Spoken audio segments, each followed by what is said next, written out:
Here are 4 things INFJs do that confuse everyone. Number 1, they know things they shouldn't know. One of the most mystifying things about INFJs is how they seem to know things they absolutely shouldn't. Like you're casually chatting about something mundane, maybe the weather or your latest Netflix binge. And suddenly they say something so pointed, so uncannily accurate about how you're feeling or what you're going through, you pause and think, wait, how did they know that? I never said a word. It's not magic. It's definitely not mind reading in the cliche sense. Instead, it's like their brain is quietly running a background process, scanning every tiny detail you're not even aware you're giving away. The way your eyes flicker just a bit longer when you talk about your job, the subtle drop in your voice when you mention family, the almost invisible sigh you try to mask with a smile. To the INFJ, these are flashing neon signs screaming secrets you didn't even realize you were sharing.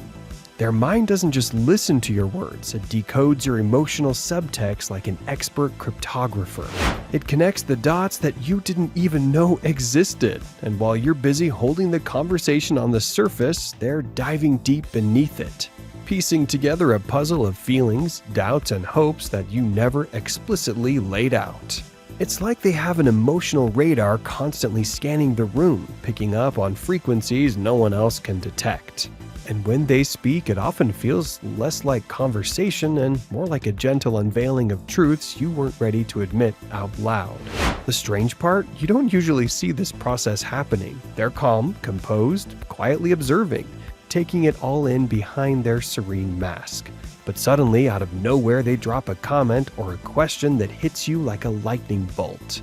Because it's exactly what you needed to hear, even if you didn't know it yet. To outsiders, it can feel a little like being haunted by a psychic who knows your secrets. To the INFJ, it's just how they navigate the world. By tuning into the invisible currents flowing beneath the noise, reading the unwritten stories etched in the subtle language of human emotion. So yeah, INFJs know things they shouldn't know. But really, they're just incredibly good at listening, not to your words, but to your heart's quiet whisperings. Number 2, they vanish when you thought everything was fine.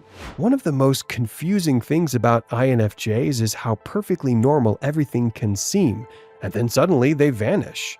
Not physically like walking out the door, but emotionally and socially.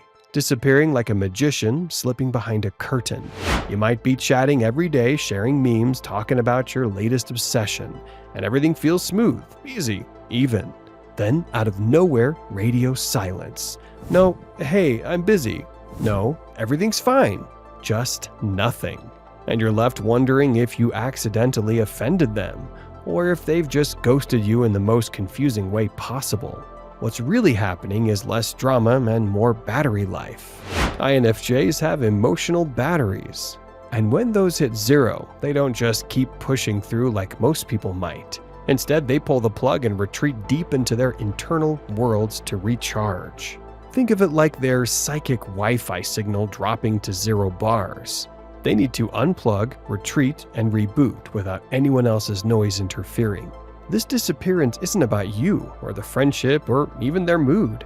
It's about self-preservation.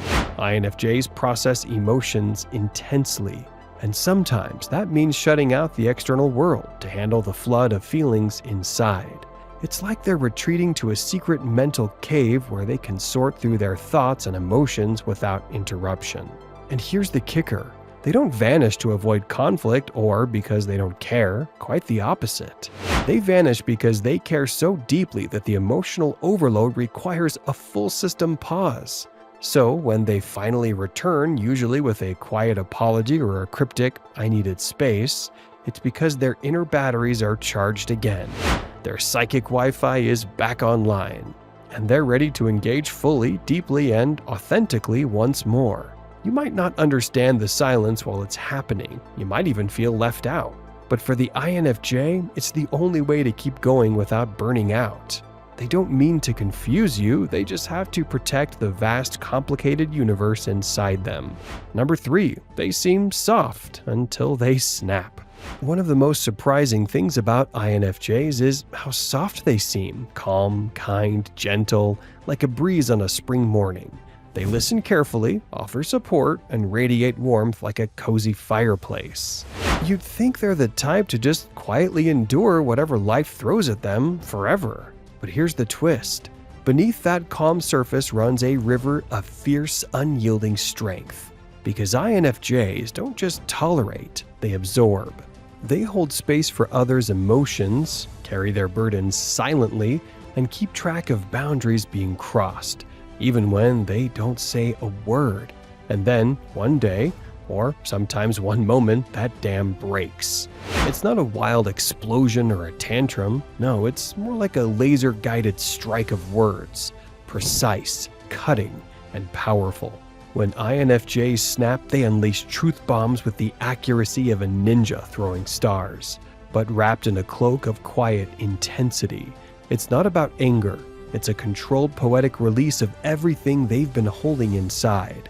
And because they rarely snap, when they do, it's both terrifying and strangely beautiful to witness, like watching a thunderstorm finally break after a long drought.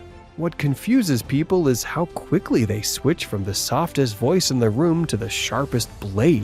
One minute they're nodding empathetically, the next they're laying down truth so raw and real you can't help but listen, and sometimes rethink everything. They don't snap because they want to hurt you. They snap because they've reached the edge of what's bearable.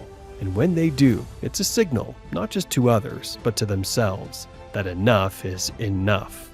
So, the next time an INFJ seems soft as silk but suddenly cuts through like steel, remember, their softness is a choice, and their snap is a rare, powerful boundary being fiercely defended. Number 4, they ask questions that sound like insults. One of the most classic INFJ moves, their signature sleight of hand, is the infamous, deceptively simple phrase, "I'm fine." You ask how they're doing, expecting maybe a sigh or a quick vent or some kind of honest answer. Instead, you get the calmest, softest, most perfectly natural, "I'm fine," you've ever heard. Like they just pressed a button, switched to polite autopilot, and locked the emotional vault. But here's the thing. When an INFJ says, "I'm fine," in that tone, it almost always means the exact opposite. They're not lying. No, they're buffering. Imagine their mind as a high-performance computer running dozens of programs, all processing intense feelings, tangled thoughts, future what-ifs, and hidden worries. Their emotional processor is overloaded. So instead of crashing, they put up a firewall, throw on a polite mask, and say, "I'm fine," buying time while their system sorts through the chaos.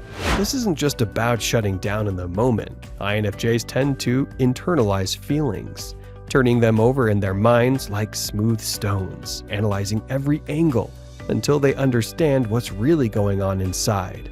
They don't do quick reactions or instant honesty when it comes to emotions. They slow cook their feelings, simmering them over days, sometimes weeks, until they're ready to share them. So that "I'm fine" isn't dismissal, it's a pause button, a carefully crafted shield meant to protect both themselves and those around them from a flood of emotion they're not quite ready to unleash. It's a way to keep the emotional waters calm on the surface, even when a storm is raging underneath. If you press too hard, they might deflect with humor or retreat into silence. Or they might open a tiny crack in their emotional fortress, a small hint, a sigh, a glance. Enough for you to see the truth behind the mask, but never the whole picture. And that's the hardest part for people to understand. INFJs don't just feel deeply, they process deeply. Feelings aren't a quick exchange of words, they're complex, layered, and often contradictory. Expressing them isn't about just saying how they feel. It's about understanding, translating, and communicating an internal emotional language that's rich, nuanced, and sometimes overwhelming. So the next time you hear an INFJ say, "I'm fine," think of it less as a statement and more like a status update. I'm buffering, processing, and protecting. And if you're patient enough to wait for the full download, you might just get to see what's really been going on beneath the surface all along. These videos will be really helpful for you.